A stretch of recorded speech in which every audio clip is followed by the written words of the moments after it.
Yong, The View from Jimen. Climbing Yan Terrace, I feel pangs of sorrow as fifes and drums sound across the old Han encampment. 10,000 miles of snow beneath a cold winter sky. The whole frontier full of battle flags in the light of morning. In the desert, signal fires stretch out toward the Tartar moon. Far off by the seashore, clouded peaks surround Jimen. In my youth, I didn't throw away the brushes of a scribe. But still, I yearned for trophies of success in battle. Okay, so continuing now with other heptasyllabic poets. The first two that we read were by Zui Hao. This is a poem by Zhu Yong. This is also the first of two poems that Zhu Yong has in the anthology, although the other one is not in this section. It's probably among the quatrains later on. So Zhu Yong is, we don't know much about him. He's not, one of the famous poets in Chinese history. He is from the Hai Tang period and from the secondary capital Luoyang in the northeastern part of China. He was in his youth a friend of Wang Wei, and we know that he passed the Jinshi examinations, I think in the 730s or so on. But either he never held office or he got tired of it pretty soon, and he retired to his own private states. And the poetry that has been preserved of his is, the typical poetry you would expect from a person, a scholar official who renounces office. It's mainly bucolic poetry about, the simple life, the simple pleasures outside of office. So it's not a poetry of civil service. It's a poetry of retirement. And this poem does not quite fit with this pattern of majority poems of his. As I said, there are two poems by Zhu Yong in this anthology. The other one, I think, is more in his traditional line, and it's also his most famous poem. Don't remember right now the title or where it is, but I think it's a poem describing the snow on the Chungshan Mountains near the capital. So probably a poem maybe about retirement, but when we get to that one, we'll talk about it. So what about this poem, The View from Jimen? Okay, so this is an example of a genre we've already encountered, frontier poetry. Jimen is one of the three names that was used for a mountain pass in the nearby area of present-day Beijing. So this area, at this time, this wasn't an important area in China. It was a border, a frontier area. Beijing wouldn't be founded until many centuries later as a capital. So this was this area. This is called Hopei in ancient China, the area north of the Ho. This was a frontier area that had been not excessively colonized by Chinese civilization. It was the northeastern frontier. Beyond it was the steppe with different ethnic groups like the Koreans to the northeast, the Khitans to the north, Turkic tribes to the northwest. It had been the seat of the ancient warring states kingdom of Yan. And we've already encountered Yan in many places. There are some legends associated with some heroes from this area, like Qinke, who had tried to murder the first emperor. Or also we had Chen Zuan visiting a tower here in what had been the kingdom of Yan in the area close to modern-day Beijing. So this was a frontier area. Jimen was a mountain pass, that led out into the steppe, into the area of the barbarians. So it was traditionally heavily fortified. Years later, when a physical Chinese wall was built here, Jimen Pass was one of the entries into China, and it was surrounded by the Great Wall. So, as I said, this is a poem about the frontiers. I would say what makes it a little bit different from the other poems that we've read about frontier campaigning, not necessarily, it's just a small detail, is there are hardly any negative resonances. Remember, classical Chinese poetry generally lacks the epic subgenre. Chinese imperial society was a very civil society, which had civil administrators governing the empire, and which generally subordinated not only the military corps and its elites, but even military values to a very secondary place within the values of the empire. You don't have epic poems in China. You don't have an aristocratic class of warriors or knights like in feudalism that exert a lot of prestige and power. It doesn't happen generally in almost all of Chinese history until the 20th century. Martial virtues are only partially praised, and civil emperors are more praised than conquering martial emperors. So poems about the frontier generally include laments at the soldiers spending long times in the frontier in a harsh landscape, growing old, being far and sad from their relatives, dying, their bleached bones lying heaped around unburied. But we don't get anything of that here. This is as close as a traditional Chinese poet can get to describing campaigning in the frontier from a relatively optimistic and a relatively positive note. But besides that, it's the typical frontier poem. It has geographical landmarks of the frontier, in this case of the northeastern frontier. It has descriptions of the alien landscape in the frontier, and this also appears in some poems, the brashness of the young scholar official or slash warrior who dreamt in his youth to become, a great general and defeat the barbarians. So let's take a look at the poem couplet by couplet, as usual. Climbing Yang Terrace, I feel pangs of sorrow as fifes and drums sound across the old Han encampment.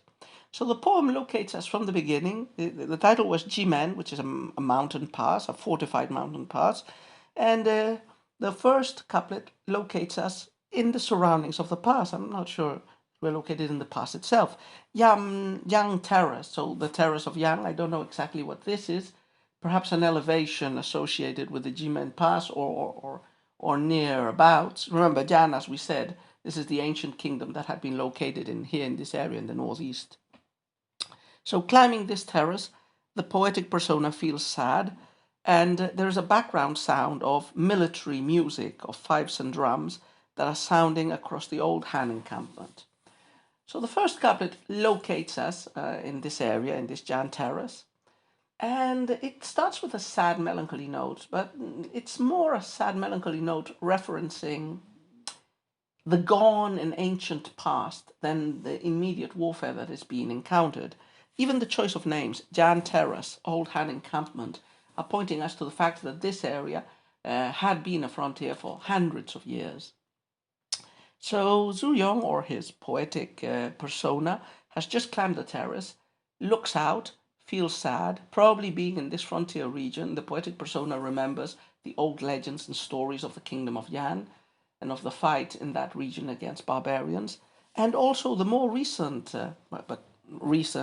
put it between inverted commas, the time at the Han Dynasty when military encampments were here. So this reference to an old Han encampment makes me imagine that, perhaps in the area around Yan Terrace there was an old abandoned camp from the Han Dynasty.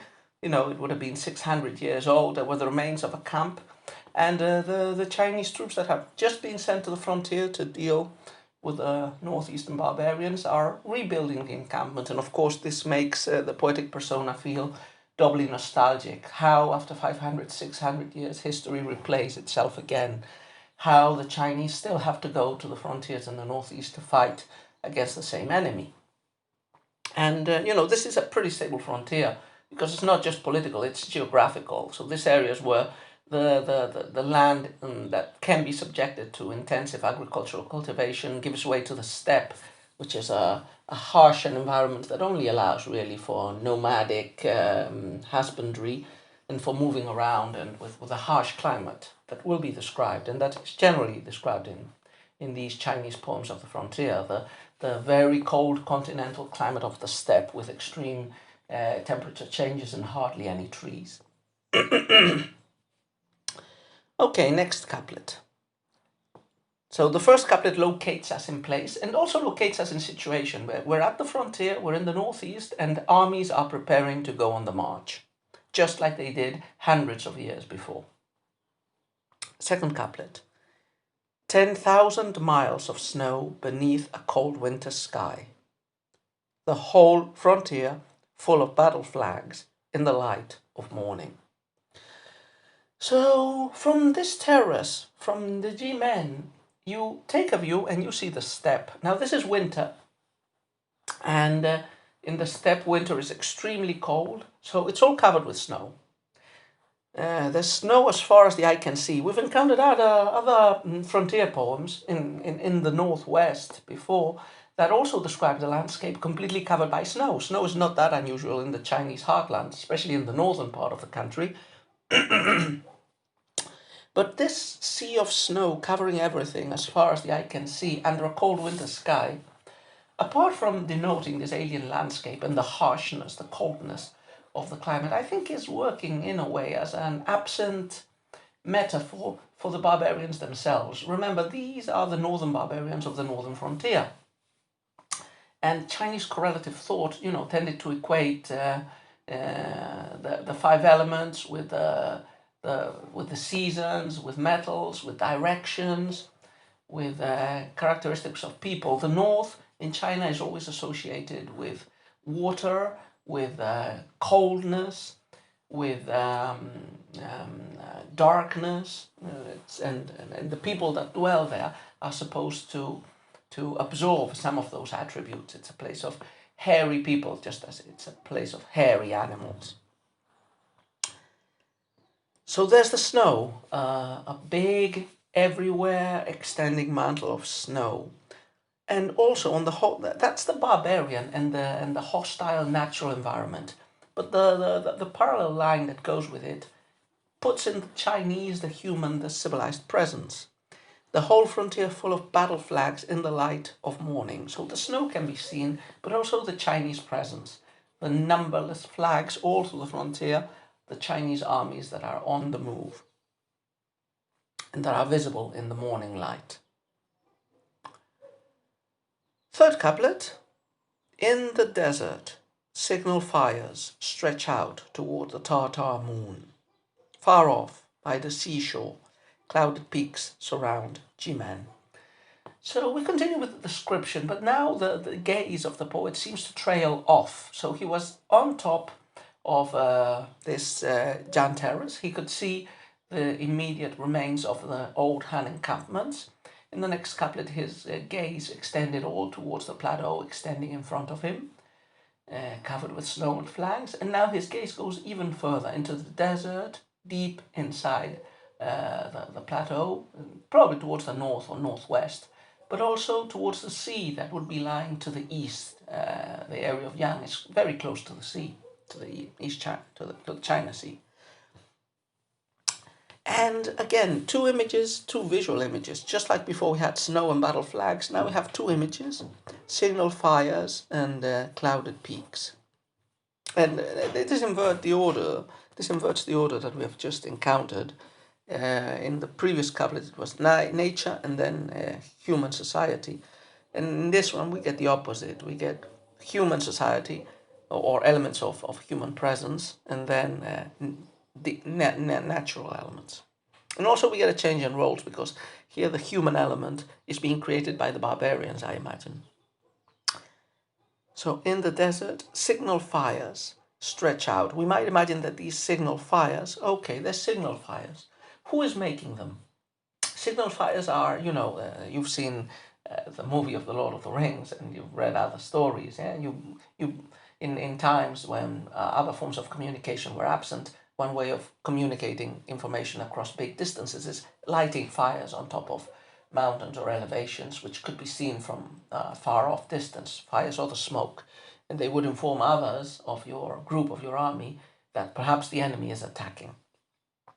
So in the desert, we have these signal fires, and they're extending all the way through the plain, as far almost as the moon, so all through the plain.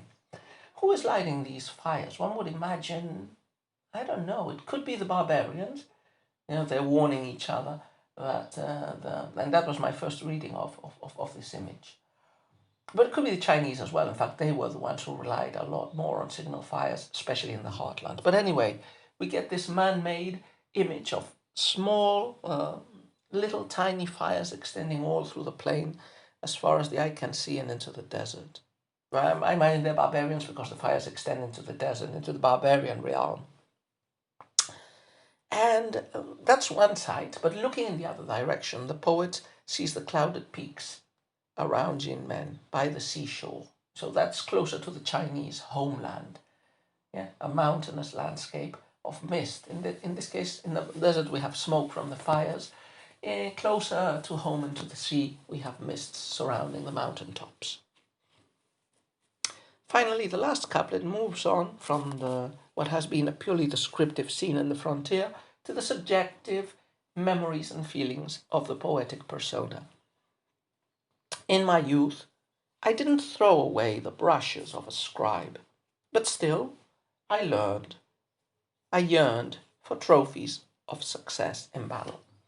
So the poem concludes with the poet reminiscing and saying, I am a scholarly person. I'm not just a brute soldier or a military officer. When I was young, I studied calligraphy, I studied writing. That is, I acquired the cultural trappings of a scholar official. And in fact, if this is really biographical and not just a mask for Zhu Yong, we know he was a scholar official. And we know he didn't serve in the frontiers anyway, but a lot of generals who did serve in the frontier were schooled, at least in the classics, to some degree. But he says, when I was young, I studied, the when elements of our society, of our culture.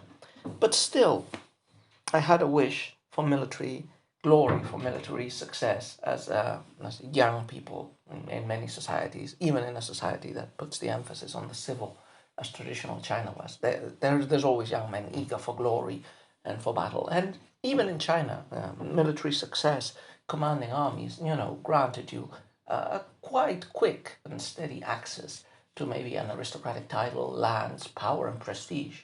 So it was a way of social climbing that was relatively more democratic and accessible than just becoming a scholar official, which required a family background that could spend enough money in giving you an expensive education and sustaining you for many years while you tried to pass the examinations unsuccessfully.